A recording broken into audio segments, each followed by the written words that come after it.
Bonjour, bonjour à toutes les diasporiens et les diasporiens. J'espère que vous vous sortez bien. Voilà, de mon côté, ça va très bien. Nous sommes déjà à la journée ici. Nous sommes à 14h35 minutes du côté de Jakarta. Voilà. Jakarta, voilà. Je suis du côté de Kuningan, dans le quartier chic de Kuningan. Donc voilà. C'est mon quartier préféré. J'aime toujours vivre à Kuningan. Quand je suis en Indonésie, t'es juste à côté. En fait, c'est un quartier résidentiel et un grand quartier où les étrangers vivent. C'est aussi très important quand tu es étranger. Voilà. Il faut bien choisir où tu vas vivre.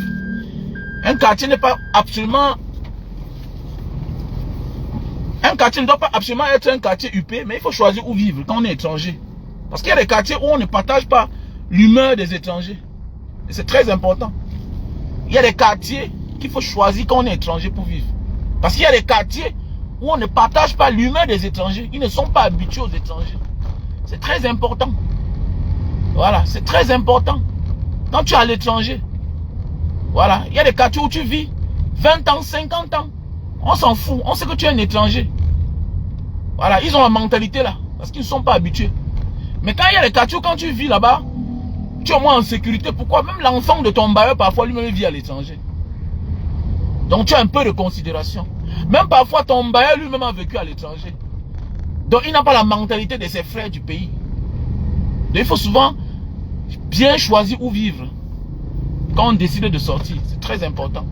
Donc si tu vis en Indonésie, je t'invite de vivre à Menteng. Menteng, c'est à côté de... à Jakarta surtout. Menteng, c'est à côté... c'est le quartier où il y a l'école de Barack Obama. Là où il a fréquenté. Voilà. Là où ses parents vivaient. En fait, c'est la zone des diplomates. Sudirman, Menteng, voilà. Voilà, donc... et dans tous les quartiers chics, il y a aussi un Ganda. Dans tous les quartiers chics du monde, il y a un Ganda. Il y a un petit ghetto quelque part. Toujours ça a toujours été comme ça. Voilà. Voilà. C'est aussi ça on dit la richesse. Parmi les riches, il y a toujours aussi les pauvres. Pourquoi? Parce que parfois les pauvres que tu vois là, c'est les anciens riches qui se sont installés là-bas depuis. Et par la suite, ils sont devenus Ngeme. Maintenant les nouveaux là, qui sont là, qui habitent, leur référence c'était de vivre là-bas. Vous voyez un peu. Voilà. Comme dans les quartiers du Cameroun, vous allez voir un peu les beaux quartiers là. Au centre, il y a toutes les vieilles maisons. Voilà. Il y a les vieilles maisons. Et là, tu ne peux pas lui parler fort parce qu'il est ancien que toi dans ce quartier. Donc voilà, n'hésitez pas d'aller participer. Bonjour à tout le monde. Bonjour à toi Billy. Mon nom c'est Wamen et non Woman. Non.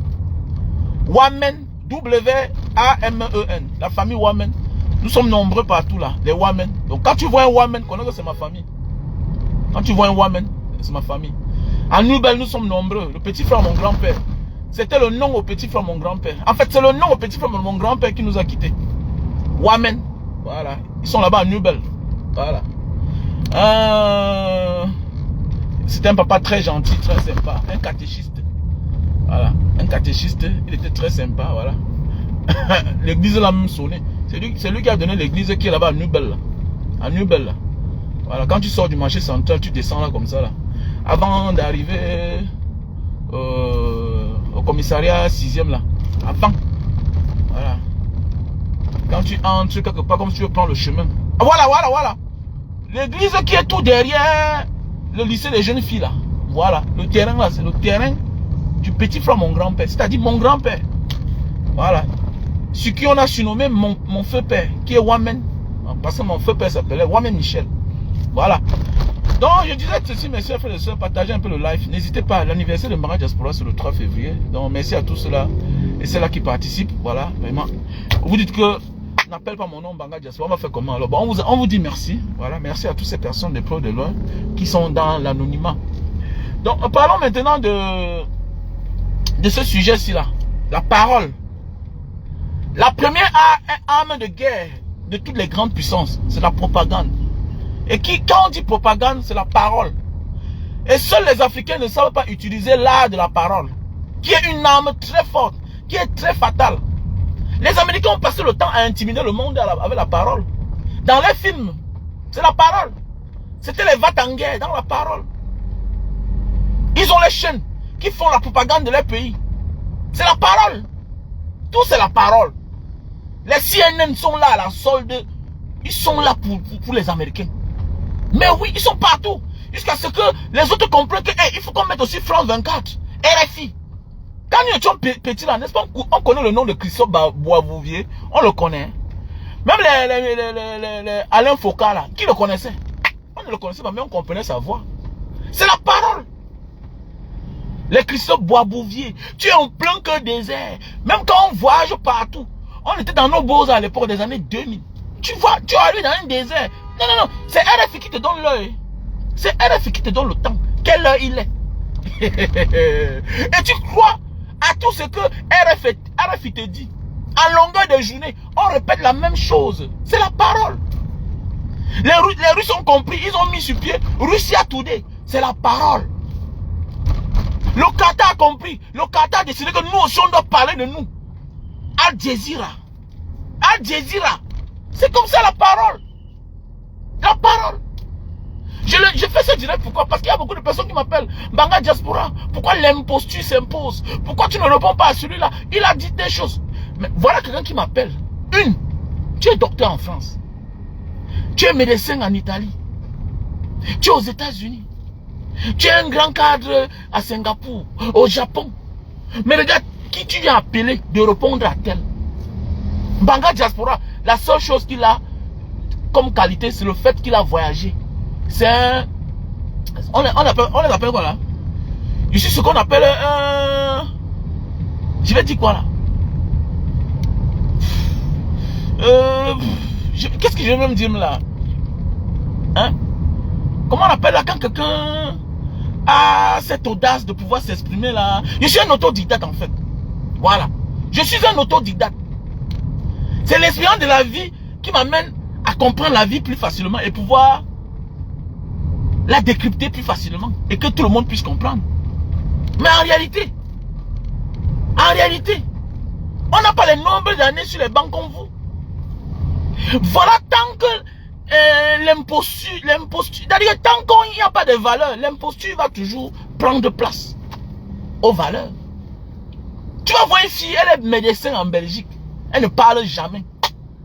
C'est ça, c'est cette imposture qui s'impose face à vous, vous ne dites rien. Et demain, ces derniers deviennent vos stars.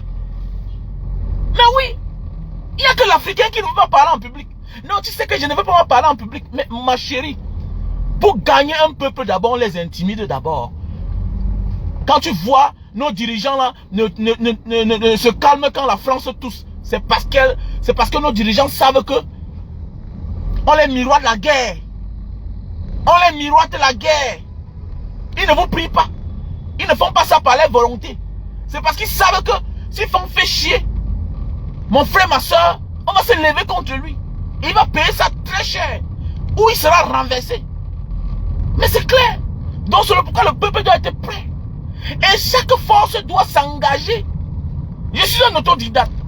Mais pourquoi toi qui es spécialiste, chaudronnier à Boeing, tu ne parles pas? Ingénieur à Boeing. Tu es ingénieur à Samsung, tu ne parles jamais. Tout se passe devant toi là. Non, tu ne dis rien. Non, j'ai pas mon mot à dire, man. Ah, dis donc, mais attendez, mais c'est à cause de toi que le pays va mal. Parce que vous refusez de prendre la parole. Maintenant, l'autodidacte n'est pas un ingénieur. Il parle vaguement. Il parle vaguement.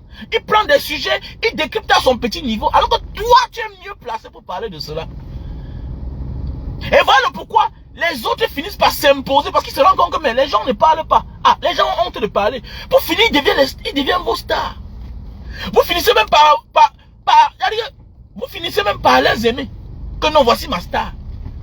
Nous, on est là sur la toile. Voilà des sujets aussi sensibles qui se passent sur la toile. Mais combien de personnes qui sortent en tant que les spécialistes vont donner la parole?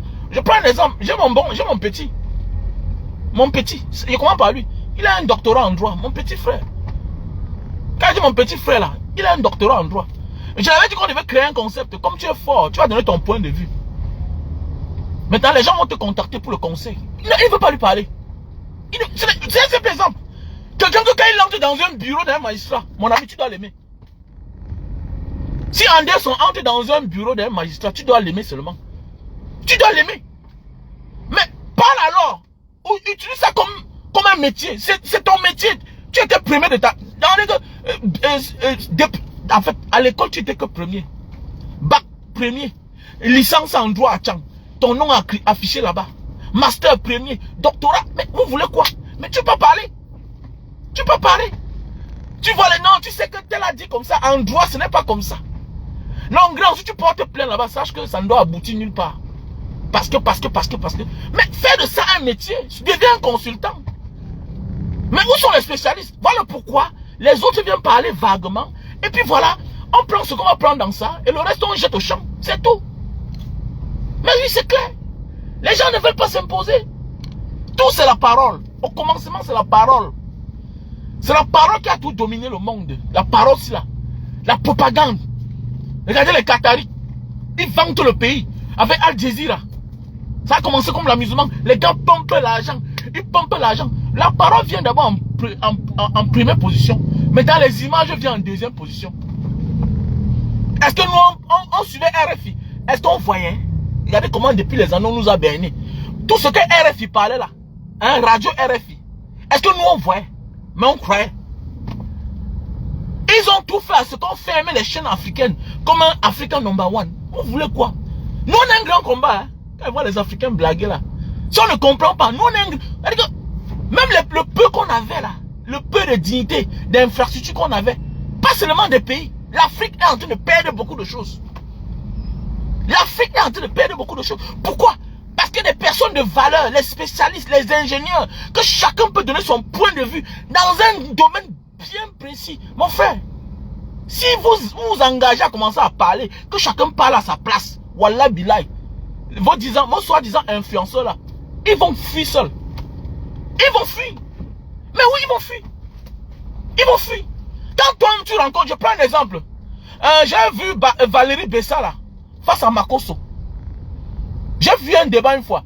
Valérie Bessala face à Makosso. Mais attendez. Makosso criait. Mais attendez, mais il a mis Makosso KO. Il lui a demandé en quelle année l'indépendance de la Côte d'Ivoire. Il ne connaît pas. Il lui demande le nom de tel président telle année. Il y a une convention telle année. Makosso ne connaît pas. Parce que là, c'est son domaine. C'est son domaine. Mais oui, c'est de ça qu'il s'agit. Donc, je peux dire que mes frères et sœurs, si on refuse de prendre la parole, mon ami, notre avenir est lointain. Ah oui, si les Africains, et surtout les jeunes Africains aujourd'hui, vous qui êtes partis à l'école, imposez-vous. Il n'y a rien de beau quand tu as fréquenté et en même temps tu as voyagé. Dis donc, c'est une richesse. Non, attendez, tu as fréquenté. En même temps que tu as voyagé. Mais dis donc, dis donc. Il n'y a pas de découverte sans exploration. On n'explore pas tant qu'on n'a pas voyagé. La domination du monde est basée sur le voyage. C'est parce que les autres sont quittés chez eux pour aller explorer ailleurs et finir par les dominer et arracher le pouvoir. Si les Occidentaux n'étaient pas quittés chez eux pour parcourir le monde, venir ici en Indonésie, coloniser l'Indonésie, les Hollandais. Si les Portugais n'étaient pas quittés, partir dans d'autres pays, les Italiens. Attendez, ceux qui sont quoi aujourd'hui? Ceux qui ne sont rien. On va beau pleurer. L'Africain, tout cela qui... Mais vous étiez les premiers hier. Aujourd'hui, c'est comment? Vous avez laissé la place aux autres. Vous avez laissé la parole aux autres. Les autres vont que vous dominer. Quand tu vois quelqu'un qui passe son temps à parler rien que de son passé glorieux, sache que son présent, c'est un calvaire. Il a échoué. Ce que son présent, c'est un regret total. Ah oui, j'ai horreur de cela. Mon ami, je dis que je me bats aujourd'hui pour faire manger ma famille. Tu me parles de ton passé. Attends, c'est ton passé là qui va me nourrir. Mon ami, quand ça ne va pas aujourd'hui, là, si tu avais un truc que tu avais fait auparavant, va dans un terrain, tu refais ta vie. Mais oui, si tu as mal géré ton passé, ça te regarde, mon frère. J'ai horreur de ceux qui passent le temps à pleurer, à parler de leur passé glorieux. Oh, à l'époque, quand j'étais mon ami, oh, laisse ça. On parle du présent. Comment tu vas nourrir ta famille? Comment tu vas payer tes médicaments si tu es malade? Comment tu vas subvenir à tes besoins? Tu parles de ton passé. Ça veut dire que ton passé c'est un calvaire. Tu as les regrets, tu as mal géré ton passé. C'est que ton présent aujourd'hui c'est un calvaire. C'est que tu as les regrets. Ça veut dire que tu as mal géré ton passé. Aujourd'hui tu es en train de pleurer. C'est clair. La vie, il faut avancer. L'Africain, c'est tout celui-là qui est statu quo. Toujours en train de parler de son passé. Non, le pharaon était noir. Et puis quoi alors? Et puis quoi, même dans nos familles là. Même dans nos familles, les langues vont disparaître à un certain moment. Quand je dis les langues vont disparaître, ça veut dire quoi? Aujourd'hui, moi, je suis baranté. Ma femme est sawa. Mon fils devait pas aller épouser une femme sawa. Mais oui. Après, le deuxième petit-fils épouse, et puis c'est comme ça. J'ai les cousins, j'ai mes neveux qui s'appellent les Wane. Mais oui, j'ai mes cousins. Même chez moi, même, j'ai les enfants qui s'appellent Mukuba. Et Dimo. Mais oui. Puisqu'on donne le nom, voilà, le nom du grand-père ou bien le nom de la grand-mère qu'on aime bien, qui est la belle-mère. Et puis voilà. Avec le temps, un jour, même ta langue là que tu parles là, ce ne sera plus la langue de tes arrière-petits-fils. Mais oui. Donc arrêtons de parler du passé là. Voilà. Construisons notre avenir en bien. Arrêtons de pleurnicher. Prenons la parole. Disons que maintenant c'est moi Africain. Je m'impose. C'est pourquoi j'acclame quand je vois un Africain qui s'impose dans les grandes instances du monde entier. Voilà. Mais la majorité ne font pas le grand travail. Beaucoup sont cachés. Ils ont honte de prendre la parole. Et je ne comprends pas jusqu'à maintenant pourquoi c'est comme ça. Pourquoi c'est ainsi. Pourquoi on a peur. Pourquoi on a honte de prendre la parole. Why? Pourquoi on ne peut pas parler? Why we scared to speak? Why? Tu vas parler en public, tu vas commettre des erreurs, on va te rectifier. C'est simple. Hein? Tu vas parler en public, tu vas commettre des erreurs, on va te rectifier. C'est tout. Hein? Qu'est-ce qui ne va pas avec vous? Que vous avez tellement peur, aussi peur que tu veux m'exprimer. Tu as peur de quoi? Hein? Et surtout quand tu es un spécialiste, ça veut dire que ce que tu dis là, tu t'y connais bien, tu connais le sujet de quoi tu es en train de parler. Alors que tu ne te trompes pas. Tu peux faire les erreurs mais sans te tromper. C'est ça qui nous tue, nous, Africains. Voilà. Et vous allez laisser, l'imposture va s'imposer et puis vous n'aurez que les yeux pour pleurer. Voilà pourquoi aujourd'hui vous invitez les stars de Facebook dans vos maisons, vous dépensez l'argent. Vous passez par les stars de Facebook pour organiser vos mariages. Mais oui. Pourquoi? Parce que les stars de Facebook ont compris que non. Ce que je dis, que ce soit vrai, que ce soit le mensonge, j'ai fini par m'imposer, j'ai le nom. On me fait confiance, c'est tout. Mais oui, c'est vrai, la vie c'est ça. Mais oui, puisqu'il trouve un vide, il profite du vide pour se faire un nom. Mais oui. Tu vas voir une fille, elle est femme sage en Belgique, elle ne parle jamais. Elle ne parle jamais. Alors que chacun peut être influencé à son petit niveau. Et là, bim, ça prend. Même toi, quand tu vas vouloir venir là, tu dois penser à ceux qui sont d'abord là. Mais quand tu te rends compte que, mais il n'y a que l'imposture. Attendez. Tu vas les faire disparaître le matin. Ils vont fuir. Quand tu es dans ton domaine, mon ami, l'amateur ferme sa gueule. Le professionnel, c'est le professionnel. Ça ne manque pas. Alors, mais hélas, nous on a de la peine et puis ça fait problème. Voilà, on n'aura que les yeux pour pleurer. Hein. Désolé.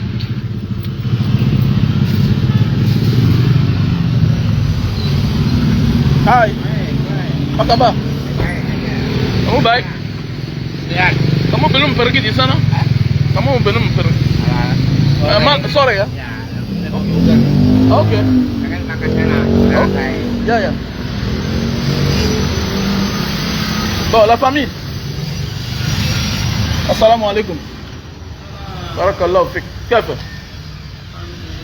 Masha'Allah. Je suis ici dans la maison des produits, voilà. Je suis dans la maison des produits naturels. Donc n'hésitez pas. Voici le café. Voici le café pour tous ceux qui souffrent de problèmes de faiblesse sexuelle. Qui souffrent de problèmes de faiblesse sexuelle. Voici le produit. Donc voilà. Donc passez vos commandes. Passez vos commandes. Voici le thé pour perdre le poids. Passez vos commandes. Donc je suis venu acheter un stock de produits pour les États-Unis. Voilà, et pour la France aussi. Ça c'est pour les clients. Hein, pour les clients. Donc d'ici quelques jours on aura ça en France. Ma soeur, on appelle qui? Sandrine Chamba. Ma soeur Sandrine Chamba. J'ai pas encore envoyé les thés ici là. Voilà, j'ai pas encore envoyé ça. J'ai envie d'envoyer ça à une grande quantité. Tu vois un peu, non? Voilà pourquoi ils sont en train de prendre le temps. On a passé la commande de 10 000 pièces. 10 000 pièces. Donc voilà, et puis ça ne se fait pas ici, là, ça se fait dans un village. Voilà. Et je veux qu'on me livre les thés frais. Les thés qui sont encore frais là. Ouais, un peu. Voilà. Donc, si tu veux perdre le poids, gâter ton ventre, buger ton ventre, tu prends ça. Voilà. Le jour que tu vas prendre ça pour la première fois, tu vas voir la saleté qui est dans ton ventre. Ça va te nettoyer le ventre. Ton ventre sera plat. Le sport, mon ami, mon frère, ma soeur, si ce n'est pas que tu es un professionnel, le sport que tu fais là ne peut pas te faire perdre le poids. Désolé. Désolé. Moi, je sais de quoi je parle. Je suis un bon sportif. Mais je ne suis plus professionnel comme à l'époque. Quand on dit professionnel, ça veut dire que ce n'est plus une priorité pour moi. Je le fais par moment. Il y a des gens qui font le sport, mais qui ne perdent pas le ventre. Voilà. C'est ta manière de manger qui te fait perdre le ventre. C'est ce que tu consommes. C'est les exercices que tu fais qui te font perdre le ventre. Si tu fais seulement les exercices physiques parce que tu penses que non, tu vas perdre le ventre, désolé. Je prends un exemple, il y a un sportif professionnel. Si Francine Ngannou fait un mois sans faire le sport, il aura le ventre. Il aura le ventre. Parce que le ventre est le muscle le plus difficile à disparaître. Donc, c'est le pourquoi il faut toujours se faire accompagner. Pourquoi? Parce que c'est là où il y a les restes de caca. Voilà. Il faut vraiment aller au WC. Si tu veux. C'est pourquoi tu vois les sportifs. Tu vas voir certaines personnes, ils ne font pas le sport, mais ils n'ont pas le ventre. Pourquoi? C'est les gens qui vont normalement au WC. Est-ce que tu comprends bien? Voilà. Donc avant de prendre même le lily-ciline pour brûler les graisses, tout et tout, tu prends ça d'abord. Je te conseille de prendre ça. Ça va te saccager le ventre. Maintenant, tu vas accompagner avec lily-ciline pour faire perdre les graisses. Voilà, pour brûler les graisses. Donc voilà un peu mes chers frères et sœurs. Donc on a le produit. Ok. Il y a aussi le Viagra naturel. Voilà. Il y a aussi un Viagra naturel. C'était ici là. Si tu prends ça, rassure-toi que la femme va venir. Rassure-toi que l'anga va venir. Voilà, on ne veut pas les mots de tête comme l'autre qui m'a appelé l'autre jour. Kombanga Diaspora. Il dit que non, tu prends ça quand tu sais qu'elle va venir. Tu le prends 1 heure de temps avant. Et tu saches qu'il faut qu'elle dorme. Parce que même le lendemain, tu auras tous les problèmes. Et c'est naturel, sans effet secondaire. Voilà, je parle parce que j'ai essayé. Donc ne prends pas quelque chose que ça va te mettre mal à l'aise. Ok? Voilà, ce ne sera pas de ma faute. Donc ceux qui ont mal aux articulations là. Une boîte unique, hein? Ceux qui ont mal aux articulations, voici les gélules. On a ça au pays déjà. On a ça au Cameroun. Donc ma soeur des États-Unis, on va livrer tes produits aujourd'hui. Ok, c'est arrivé. Voilà, on va te livrer ça aujourd'hui. Voilà, Awayalo, ma soeur chérie, mes condoléances. Voilà, mettez les cœurs pour notre soeur Awayalo qui a perdu son neveu. Donc Awayalo, c'est le produit pour les articulations. Les articulations aussi font mal souvent, surtout les pieds, parce qu'on a pris le poids. Voilà, on a pris le poids. Donc voilà. Voici les produits pour la fatigue. C'est bio, naturel. Les calcium naturel. Très bien. Les courbatures, mal au dos, mal au rein. Je t'invite de prendre ceci. Voilà. Voici les produits pour les crampes. Les produits pour les crampes. Tu veux le supermarché pour faire quoi avec, non? Hawaii alors. Hein? Tu veux les produits pour les crampes tu veux les produits pour le supermarché pour faire quoi? Donc le produit ici là c'est pour l'hémorroïde. Ok, Christian Premier, du Gerardo, il y a les produits au Cameroun. Donc prépare-toi déjà, tu nous donnes le numéro à qui on va envoyer ça. Voici les produits pour l'hémorroïde. Tu as le problème d'hémorroïde. Voilà, la nuit qui sort là, quand tu fais. Voilà, on ne te prend pas par derrière. Mais la maladie, c'est la maladie, c'est pas une fatalité. Il faut se faire soigner. Et ne te soigne pas en créant une autre maladie. Quand tu te soignes naturellement, ta maladie, vraiment, tu le soignes. Voilà. Les pharmacies là, c'est bien, ils vendent les remèdes, oui. Mais sachez que parfois, ça crée une autre maladie. Donc voilà, les produits. Ok? So, vous m'appelez au numéro plus 237 683 40 97 55. Voilà le produit pour le thé. Le thé pour les diabétiques. Thé pour diabétiques. Voilà ça. C'est un produit naturel. Voilà. Thé pour diabétiques. Voilà ça. Ini buat apa? Buat penyubur kandungan. Program hamil. Program hamil ya. Kalau kamu belum punya anak, Iya. boleh. Voilà un miel pour les femmes qui cherchent la grossesse. Si tu veux être enceinte, si tu as des problèmes de conception, c'est ça? Voilà. Si tu as des problèmes de concevoir le mouna, voilà un miel. Voilà. Tu cherches le mouna. Les couples qui cherchent les enfants, là, voilà. Voilà un produit. C'est un miel. Et c'est bien, c'est naturel, quoi. Non, les produits, laisse, tu vois apparemment, tu penses que non, essaye, tu vas confirmer. Ouais, quand tu prends le café là, pour se lever là, si l'engrais ne vient pas, ne tente même pas. Voilà. Maintenant, ils ont les médicaments, ils ont aussi un médicament qui est comme le Viagra, c'est toujours naturel, c'est très violent. Tu le prends aussi 1 heure de temps avant. Voilà. Ok? Voilà. Donc, je vais vous laisser. On se porte bien tout à l'heure. Voilà. On va faire un live. On va parler de ce qui se passe au Cameroun. On va aller à fond. Alors, on va aller à fond. Parce qu'il faut vraiment que les choses changent dans notre pays. Et j'invite les uns et les autres de prendre la parole. Mes chers frères et sœurs, chacun a droit à la parole. C'est ça être un citoyen. C'est ça être un patriote. Tu ne peux pas rester là. Tout ce qui se passe, tu ne dis rien. Alors que tu as quelque chose à dire. Alors que tu es un patron dans le pays où tu vis là-bas. Tu es en Europe, tu es en Asie. Tu es en Amérique. Hein? Tu vois les choses se passent dans ton pays, tu ne dis rien comment. Tu ne dis rien comment. Tout pour toi, c'est que non, la star, là, tu comptes sur une star. Tu es sûr qu'il a la compétence, oui. C'est un bon boxeur. C'est un grand footballeur. Mais est-ce qu'il a la compréhension? Est-ce qu'il a le niveau même de compréhension que toi tu as? Moi j'ai toujours dit, hein, j'apprécie le boulot de chacun. Et ton fils c'est un grand footballeur. Mais est-ce qu'il a la capacité de connaître la souffrance et écouter la politique de son pays? Est-ce qu'il a le niveau d'abord? Parce qu'on en veut en certaines personnes, mais par la suite, tu découvres que celui-ci n'a pas le niveau là même. Et c'est qu'il a gagné sa vie, mon frère. Vous savez, je suis avec les gagnants, je m'en fous. Je m'en fous. Je m'en fous. Mais quand tu regardes un gars comme Samuel Eto'o et Didier Drogba, tu vois pas qu'il y a une différence? Tu vois pas qu'il y a une différence? Regardez comment Samuel Eto'o salue Chantal bien. Mais oui, mais quand tu regardes un gars comme l'autre Didier Drogba, tu sens que c'est un gars debout. Quand on dit un homme debout, ça veut dire qu'il a au moins quelque chose dans la tête. L'essentiel n'est pas de gagner les titres du monde, hein. Non. C'est de savoir quoi faire. C'est son attitude en société qui est important. Mais oui, il faut non, parlons vrai. Il y a des gars quand tu vois, tu sens que hormis de leur talent, ils ont des qualités. Ils ont de la matière grise. Ils ont de la compréhension. Regardez comment tout un champion d'Afrique 4 fois, c'est 4 fois, mais c'est 5 fois ballon d'or. Regardez comment quand il salue Chantal bien. Attendez, comme si, attendez, mais arrêtez ça quand même. Arrêtez, moi, non, moi je ne peux pas. Je ne peux pas.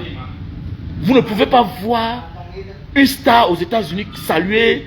Donc ça veut dire que quand il salue à Paul Biya, ça veut dire qu'il peut se mettre en genou. C'est quoi ça? Tu es champion? Tu pas? Pourquoi?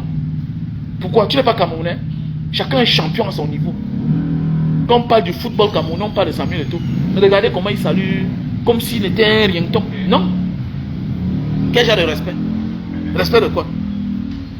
Le respect ne demande pas que tu te courbes. Non. Le respect demande qu'on te respecte aussi pour ce que tu as fait. Mais oui. Donc arrêtez les débats à 2 balles là. Voilà. Vous allez dire que non, nous sommes en Afrique. Non, nous ne sommes pas dans un royaume. Nous ne sommes pas dans un royaume, mes frères et sœurs. Et on doit se respecter. On doit éviter. Humilier même un pays, c'est d'humilier quelqu'un qui a été champion dans son domaine. Oui.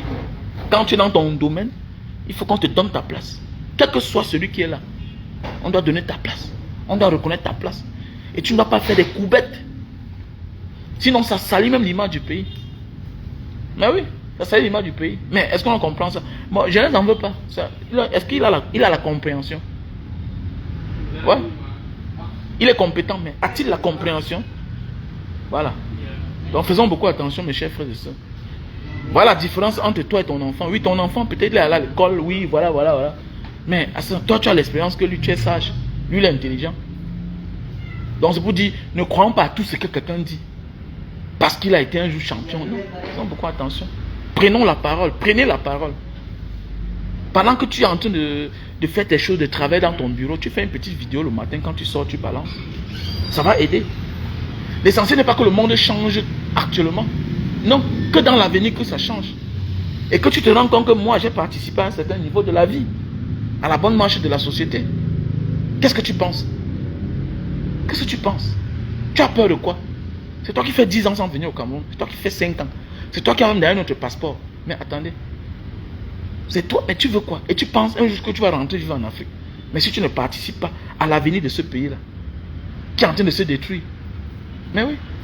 Nous sommes là, on reste comme ça. Un matin, on va se lever, on va dire que, ah, voilà les Nations Unies qui sont venues s'installer à la frontière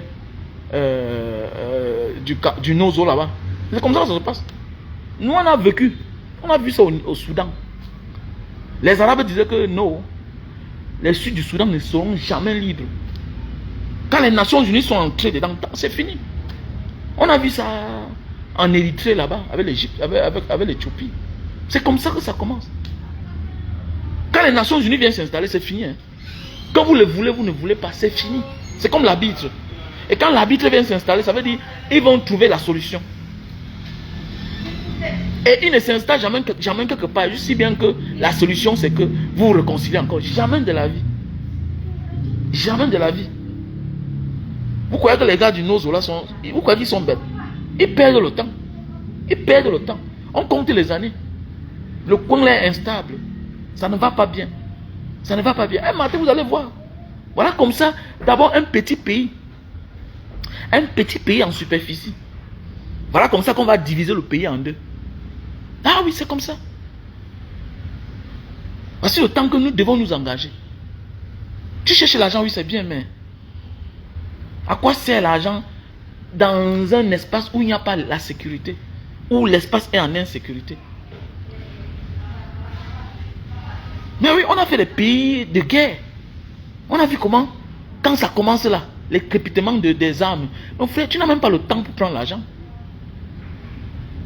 Tu n'as pas le temps pour prendre l'argent. Tu abandonnes tout, tu fuis. On te dit seulement que, comme tu vois là, on a lancé un obus. Ça a tué le voisin qui vit dans la grande maison là. Il y a les règlements de compte, tout ça. Il y a les règlements de compte. Quand il y a la guerre dans un pays. Mais oui. Regardez, voilà le maire de Boya qui est mort. Qu'est-ce qu'il a tué? On ne connaît pas. On ne connaît pas qu'est-ce qu'il a tué. Alors qu'il était gardé par-ci, par-là. Qu'est-ce qu'il a tué? On s'en fout de la suite. On s'en fout. Ça continue. La vie des gens sont en danger. Tu peux plus te balader dans ton pays comme tu veux, comme tu penses. Alors que c'est un point que j'adorais beaucoup. Faisons beaucoup attention, mes frères et sœurs. Ok? Faisons beaucoup attention. Nous devons nous engager pour que notre pays avance. Et chacun a le droit et le devoir de donner son point de vue. Passez une bonne journée.